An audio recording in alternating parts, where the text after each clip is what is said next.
Debit card সংক্রান্ত বাংলাদেশ ব্যাংকের এক প্রতিবেদনের পরিসংখ্যান বিশ্লেষণ করে দেখা গেছে, দেশের সরকারি, বেসরকারি ও বিদেশি ব্যাংকের মধ্যে ডেবিট কার্ডের সংখ্যার দিক থেকে শীর্ষে রয়েছে ডাচ বাংলা ব্যাংক। একমাত্র ব্যাংক হিসাবে এটি ডেবিট কার্ডের সংখ্যার দিক থেকে কোটির ঘর ছাড়িয়েছে। গত বছর শেষে ব্যাংকটির ইস্যু করা মোট ডেবিট কার্ডের সংখ্যা বেড়ে দাঁড়িয়েছে 1,46,01,177টি। দ্বিতীয় অবস্থানে রয়েছে ইসলামী ব্যাংক। ব্যাংকটির মোট ডেবিট কার্ড সংখ্যা ছিল 89,05,374টি। তৃতীয় অবস্থানে সোনালী ব্যাংকের ডেবিট কার্ডের সংখ্যা 13,89,009টি।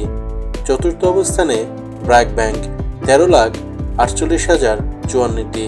পঞ্চম অবস্থানে পূবালী ব্যাংক 13,26,189টি।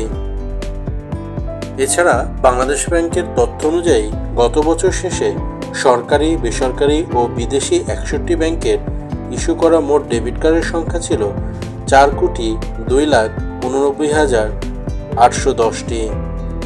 এর মধ্যে শীর্ষ 5 ব্যাংকেরই রয়েছে 2,75,69,803টি, যা মোট ডেবিট কার্ডের প্রায় 68%।